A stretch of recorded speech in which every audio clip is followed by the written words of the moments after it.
All right, so good morning. I wanted to throw this video together. It's going to basically go over the session stuff just so that we have the code for that. I wanted to go over it a second time. So if you're clear on the session code, you can skip this video or go through it quickly. And the next video is going to contain the rest of the stuff that we're going to be covering. So anyway, the idea behind the session and a session in Flask or in any web hosting software thing is, remember that in class we talked about how every single web connection, every time you make a request to a website, it's a different connection. So if you go to NewYorkTimes.com, it's a request, and then New York Times sends you its homepage, and that's done. And then if you click on an article, it's a totally new request, and then that's done. And each time you do something, it's a totally separate request. Now, it seems to you, or to the user, that you're always connected to the New York Times, but every single request is a different thing. That's not entirely true with JavaScript and the technology known as WebSockets that we're not going to cover, but it's basically true. And so the thing is, though, that you have to make it seem like it's a dedicated connection. Now, you already get that illusion of a dedicated connection because of the way the networking is done, as we also saw in class, that even though you're connecting to the New York Times and it's sending you back a page, that's broken down into a million pieces and little packets and frames, and then it's sent across the internet, and then it's reassembled in order, and then you see it. But even now, you want it to be like, I want to have a long-term conversation with this website. I want to go here, go to a bunch of pages. I want to build a shopping cart, write a couple of comments and reviews, and all of that. It should know that it's part of the same literally session. So let's go over again how we did that. So we're going to make a new REPL, and it's going to be a Flask REPL just to speed us up a little bit. I'm just going to type in here rather than scroll forever. And you'll see there are other Flask templates as well, but this is fine. And we'll call this session demo, and it'll be new. And I also want to point out something else, which is when you're using this for your own projects, if you look over here, you can click on packages. And so if you have to install any extra Python packages, if you want to, you can click here on packages, and then you can install them. Well, we're not going to be dealing with any of these right now, but if it comes up in any of your side projects. So anyway, what we're going to do here is we're going to make a new folder called templates. We're not going to do any, we're not going to use any static stuff for this. But I know that you will all on your projects. We're going to add a file. Why don't we call it index.html? That'll be the main index. This is the main page, and we'll just start with that. We'll come back to our main. We'll import render template. And here, instead of hello from Flask, we will, and let me make this a little bigger in case it's hard to see. I can make this bigger, and we'll just go with this for now. So we have render template, and here we will have return render template index.html, the name of our template. And what we're also going to do is here we're going to say debug equals true for the auto reloading like I showed in class. And that should do it for now. Let me make this a little smaller. Just try to make it look a little bit better. And we'll run this. And there's our web view. This is the main page. We will cut this, and we will paste it to go to a new, just a new thing. All right, so that's our basic page, nothing new, etc. But now we want to do something with the session. So we're going to say from Flask import the session, and we could have done that on the same line above with a comma after render template, and notice the reloading going on. But again, because I'm trying to make a big font and make it visible for you, I'm doing it this way. And remember, we have to set our app.secret key to be equal to something. This should be some random number, because what's going to happen is once we set up our session this way, we say we have a session, what Flask is going to do is it's going to, when somebody comes in, it's going to set a cookie with the client. So here, if we now, we're here and we've reloaded this page, if I do Control-Shift-J to bring up the console, and I click here and go to Application, and I look at cookies, I get my cookie, which is this value. And what it's doing, what Flask is doing, is it's combining. I'm going to close that for now.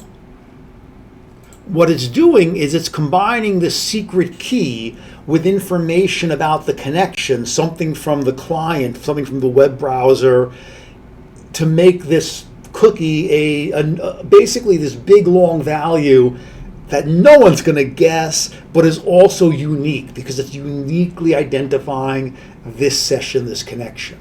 And now once we have a session, we now have a dictionary that we can use for anything. So at a very, we're not going to use this in a serious way, but we could say something like session sub name equals Joe, and that's in the session. And in here we could say, why don't we pass the whole session over to our other side, and in our template we will print out here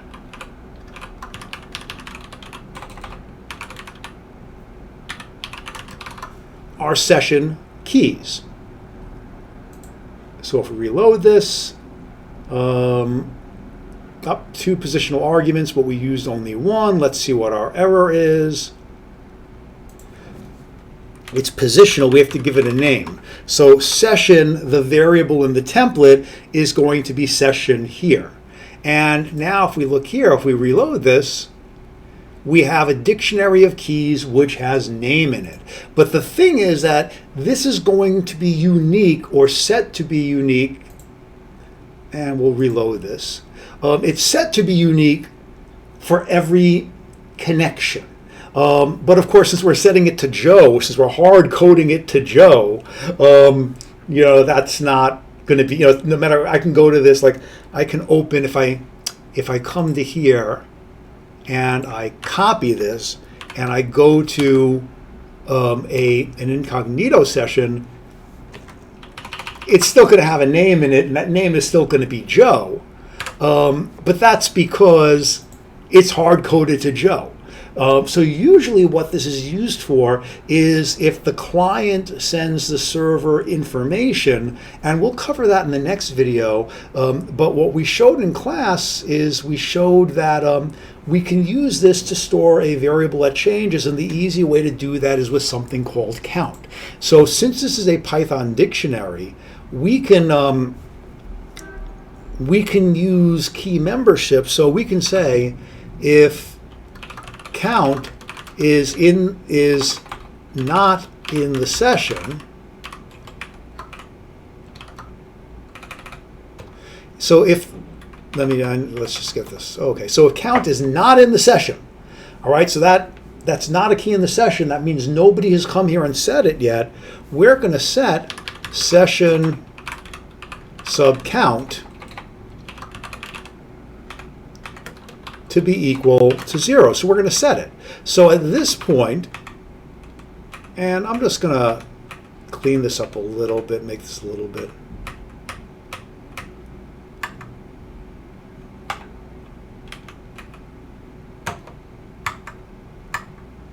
Now I'm not sure why. I'm just going to get rid of all of that. And we're going to put in here return. I'm going to retype it.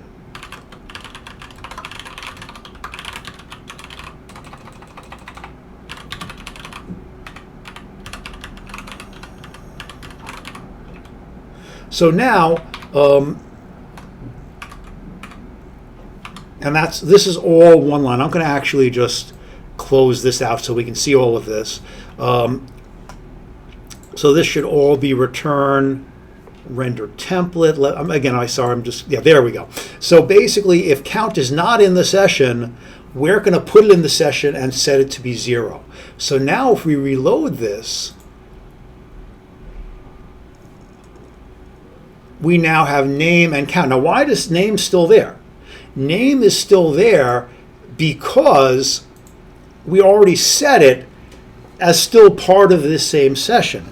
I'm going to open a new terminal, a new private terminal, and let's see what happens. And now notice that here we only have count because it's different, because this never had name in it. It's a new session. So that's the idea. Now to go further with this, let's use that count. Let's go into our index, and we'll just say, like we had in class, visit number, and we'll say session sub count.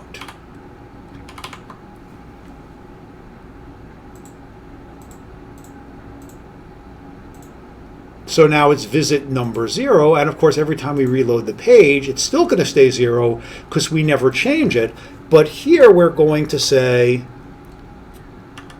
session sub count equals session sub count plus 1. So every time we come in, we're going to reload it. So here, if we reload the page, 0, 1, 2, 3, 4, 5, and if we open a new incognito window, and I have to recut and paste the URL, notice that it's 1, and I'll reload it, 2, 3, come back to here, 6, 7, 8, this 1, 4, 5, and see that they're totally independent of each other. Now we saw in class that if we opened 2 incognito windows under the same browser, it was the same. So it shares the session amongst the whole browser. And we also saw that here it was the same. It was shared amongst the browser. But if we opened a totally new browser, let me cut this and let me run Firefox. And that starts at 1 again. So basically, that's what the session is all about. It's basically saying, it's keeping track of this web browser connected to that website. And again, it's a Python dictionary. You can put anything you want in it. You can use anything you want with it. What we're going to see in the next video, which will probably be a little bit longer, is how you can send data, like a form of data, how you can set that up in your client, set the form to the server, and then how you can use the session a little bit more elaborately. All right, what I will say for this, though, just to lead to that, and this is a recap of something we said in class, is that remember that the session starts with the cookie, which is shared between the browser and server to say with a unique number. And then the session is this dictionary. But then what you're going to usually do is have some database on the server where you're storing the stuff long time with the username or stuff like that that you're saving in the session. All right, so we'll see some of that in the next video, but that's it for now.